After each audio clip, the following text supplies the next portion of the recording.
So now it says I'm live. And so I'm trying this out again for the first time. I think it was maybe 6 months ago that I went, I'm going to try lives on Substack.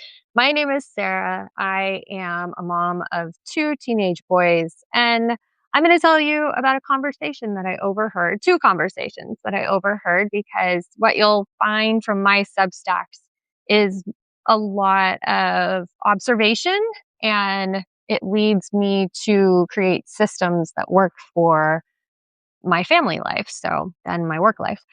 So that's what I'll give for you today. This is just kind of to document what I am thinking about. So that's why it's called back pocket items, because they're kind of those things that go on. You carry them in your back pocket. Like when I was in high school, I used to always have something tucked away in my back pocket that I would be studying for my next class or for a test that was a week from now. So that's the idea. So two conversations I overheard. The first one was at the library. So I'm sitting at the library and I'm surrounded by people who were mostly 15 to 20 years older than me. And up on the stage are three UC Berkeley professors. And I graduated from UC Berkeley from the Graduate School of Education and mostly study math. And I really love to write and have had some success in writing too. So those are my interest areas. And when they were talking, going through my head was like thinking about all these classes that I took at UC Berkeley that they weren't mentioning. And I kept thinking how useful math was to what they were talking about. So their idea was something about it's third millennium thinking. And they wrote a book about it. And that's what they were there doing, was promoting the book and promoting the ideas. And it was about kind of how we are going into the future in our way of thinking and what types of thinking will be useful. So they had a variety of backgrounds, psychology. I think they were Nobel laureates. One of them was Scottish and had his thick Scottish accent, and another seemed like more of a California guy, kind of laid back, and the other one very academic. Um, Obviously, I guess all three very academic seeming. But I wanted to, and I didn't raise my hand and say, "What about math?" And math is for me. There's what we did in our graduate school of education were classes that were quantitative research, the qualitative research, life histories, case studies, just methods of how do we solve problems. And my research was using what's it called, how to solve it by Polya. It was an interesting book about how we approach math problems, but they were really talking more about political problems. Vaccines came up and how people decide how they're going to solve their own issues of, will I take this vaccine for myself? Will I give this vaccine to my child? What are the different ways that we problem solve that and come to a solution or solutions for ourselves? And that was an interesting thing, but I left it feeling like, why am I not out more speaking in the world and saying, or, just, I found it frustrating. And I just thought I'm letting that sit, just let it be that and think about why was it frustrating for me? I could raise my hand and I could say those things. I felt like it was very judgy.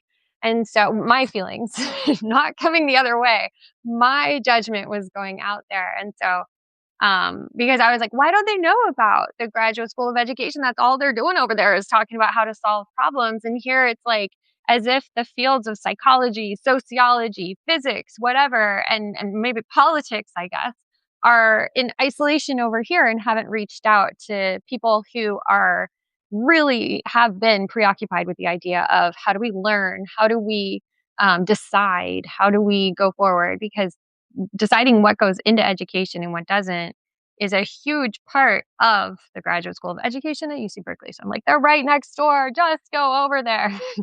So that's kind of what was going on in that conversation for me that I overheard. I bought it's a ticket to go there. Sat by myself in the little chair. I love to do things that are academic feeling. I love the library. I love school, and not always because it's super perfect, but because it's a system and it's interesting to me, just like politics has its interesting thing or sociology has its interesting pieces. And there are systems within those things. The other conversation I heard was this morning. I don't often treat myself to breakfast at a restaurant. So even when I sat down, I went to a restaurant that is just downtown. I walked there and they serve an enormous breakfast. So I sat down and had two gigantic plates in front of me, just full of pancake with like fruit and whipped cream on it and the syrup, and then another a huge pancake. And that was just on the side of the other part of it, which had hash browns, or not hash browns, herb potatoes, and just eggs and huge sausage, linguiça or something. Anyway, I was going at it, and as I'm eating that, there were 2 gentlemen sitting next to me, and they were also engaged in something very, like, ongoing, and one of them they were talking about politics, things that are happening right now in the news, and they're both older gentlemen, and the first one was notably energetic, I would say. His legs were shaking under the table. He was every time that the other man would say something in response to the first guy's sort of political talk, the second man was trying to kind of bring him to a place where he wasn't arguing so much, and even went outright and just said it. I'm not trying to argue with you. I don't want to argue with you. That's not why I came to breakfast. And there was even a time when the first man who was, really energetic and feel like had a lot of feelings going on, he even pounded on the table. And so, and his friend was like, dude, we don't, and it made me jump because I was sitting close to them. But he was really friendly with me when he was like coming in. He said, "Oh, look at how much food and everything." So it was fine, and I've had that kind of experience before where I, like, had the jump scare kinda thing from someone when they're really feeling adamant about something. So those are 2 things that are just going on in my head. I'm not gonna pass any kind of, well, at least I'm trying, to hold on to them and not just say, "What's the meaning of this? Why?" But they connect for me. There was definitely a piece where in my head, I'm putting those 2 ideas together. Here were these 3 academic guys talking about how to make decisions in politics, how to approach each other. And then here's these 2 guys at their breakfast, and it's, real life supposedly here. And this one's like practice life.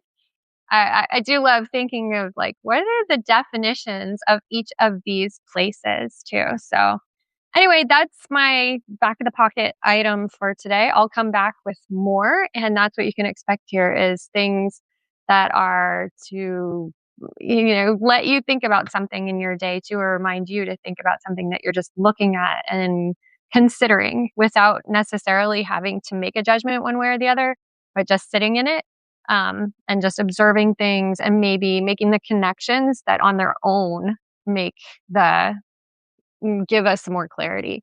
So that's kind of what I do. I'm a person who loves academics, and so I have an academic membership you can see more about, where when I finally have put all these observations together to form systems, then I put that out into the world to hopefully help people with their so-called ordinary lives, their lives that their real life that's out there.